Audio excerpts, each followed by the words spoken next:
This is a re-recorded video because I've basically recorded a bunch of videos yesterday in my car.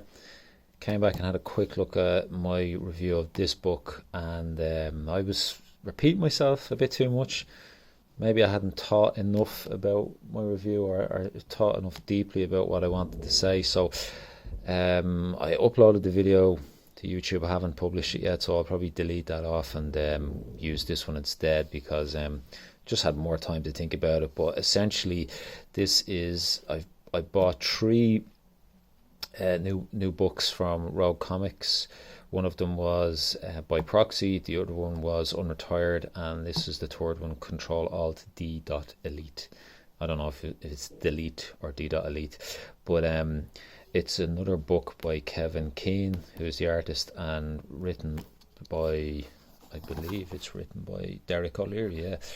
So yeah, there's the credits, written by Derek O'Leary, art and letters by Keane. So Kevin's done everything here, like I guess because it's digital, I don't know anymore if you could call it pencil and inks, like, but yeah, the line art and the colours and the lettering, and then editor Gillian Dempsey and production Wayne Talbot. Not too sure what production is. It's probably getting the file ready for print, maybe. But I suppose the topic of this review is, for me anyway, what I was thinking about most when I was looking through this book was the budget, different budgets for indie comics. And I'm a huge fan of Kevin's work. He's gone professional now. I think I mentioned this in the other book, in the Unretired review. He's doing some fantastic, like really nice covers. He's done some really cool kind of, I guess, pin-up stuff, just sharing on Twitter, some DC characters, some gaming kind of inspired artwork and stuff like that, and it's all phenomenal. Like it's like a big style change for Kevin. It's for me, I love it. Like I love it a lot more than what he'd been doing in the past. Like there's just a lot more kind of pizzazz and style and stuff like that to it. Like, but when I look at this book, the main thing I think about is the budget per page that was on this book, and essentially, if like this is no reflection on whoever funded the book, I'm guessing it was Derek, because like I said in other videos, normally I find if there's a writer on the project, that's who's funding a book, and they've gone out and sourced an art team and essentially said, like, this is what I can pay. And maybe, well, I'm not going to say maybe, I'm fairly certain like this is a tighter budget than other books. And it's kind of, yeah, no reflection on anyone. It sucks because I love comics. I love to see the best work from everybody, but unfortunately sometimes I think if you're an artist and you're told, right, you're getting X amount for a page, you can only afford to spend a certain amount of time on that page, and that's what you get. Like, and I kind of can tell in this book that the art, there wasn't as much time allowed per page as in other stories. And like the story is really nice. I loved the story. It's because it's a one shot. I don't really want to reveal too much about the story because it's kind of one of those where you enjoy for what it is, and there's a nice kind of I guess, I don't know if you call it a twist at the end, but just a nice ending. And for me as an artist, this is the type of book I would love to draw. There's just a lot of variety. There's lots of cool stuff happening in it, and I guess because it's a one shot as well, you're kind of thinking, like, if there's any stuff I need to design, I can almost design it on the fly because I don't have to do this for a ton of other issues or anything like that. Like, but I think the main thing I wanted to talk about was just the budget that reflected the art here. Like, because this is an example here. So it's a two panel page. I love this here, the expression of the guy waking up on a pillow. There's just love the blacks, and there's great mood here. You can see like there's alarms going off. But if you look at to me this looks like keys on some kind of panel, like a computer panel or something like that. And like the keys are just gestured. It's just like a rough gesture. And I know people would say, that's a style choice. For me personally, I think it's a budget choice. Like that's what I think. So that's what I'm kind of getting at essentially.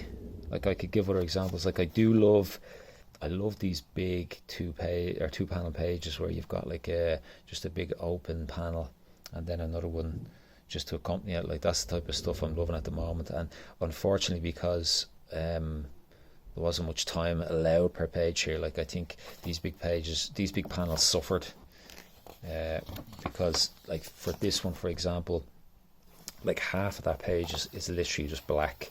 No, like one little caption here and a few spotlights. Like I can't help but think like if the budget was there and Kevin basically said, here Kevin, there's spend the next 3 days doing that, there's €600 or something, knock yourself out, just do an incredible 2-page spread, you know, this would be a completely different story.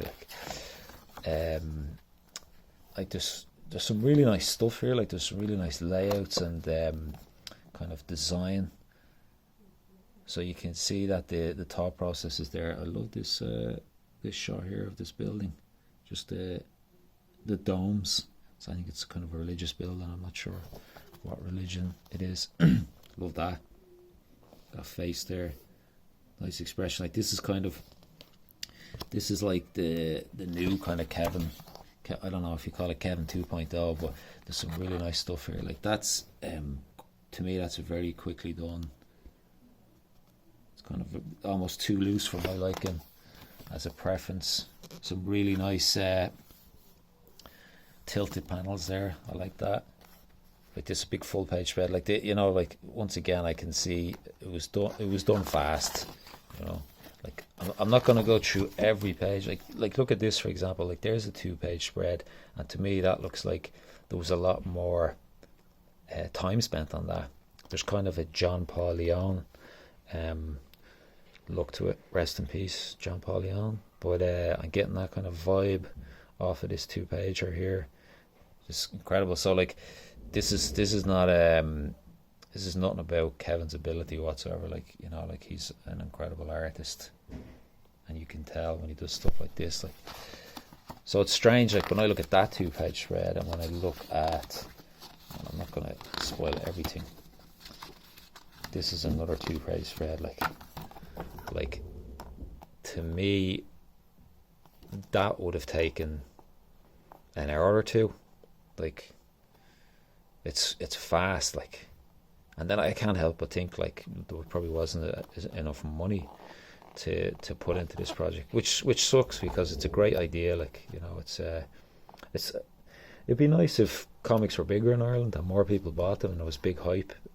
Because even when you go to Comic Con in Dublin, a lot of people seem to be there for not the comics, which is terrible, you know. And this is what I love. I love to see the creative stuff, like, you know, the people, the collaborations, what people kind of come up with, and turn it into this like physical book and a story that you can sit down and read. Like it's brilliant. But I'm not going to reveal too much. Like I love this here. Like this is like 2 long panels. There's a pod with it opening, the door opening, and the steam rolling out, and then this character coming out here. Like I think it's kind of repeated in it's repeated again here. Very similar panel. But, I'm not sure if there's a design consideration there. There was one other thing I wanted to look at before I wrap this up. Like, yeah, like even like this is a really cool 1-pager. It's like a destroyed, I think it's New York. It looks like New York City with the yellow cabs, but like that's such a great piece. Like I love the perspective. I love all the different types of buildings. There's a lot of reference in there. It's just a great shot. Like, but I can't help but think once again. I know I said in the last video I didn't want to keep repeating myself, but hopefully I'm not repeating myself here. Like, but I think this could have been so much more with more time. Like, well, I think Kevin is definitely figuring out a really nice kind of I think it's called shorthand, where it's like if you just get it right. Like, see, this looks really nice. Like there's a nice kind of mix of gestural windows and kind of a ruined building. Like I'd say, this is a lot of fun to draw this type of stuff. Like, but it's just, for me, it's a tiny bit too loose. Like the colors as well.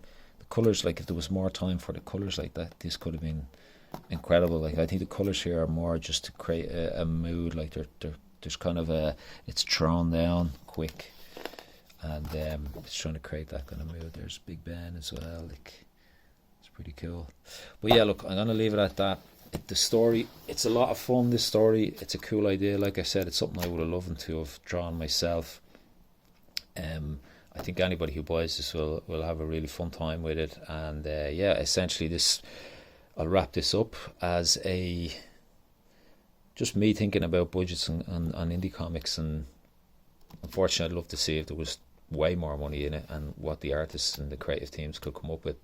So yeah, if you enjoyed this video, please give it a like, subscribe to my channel, and yeah, tell your friends, spread the word, like support these indie creators and help them do the best that they can do. Okay, cheers, thanks.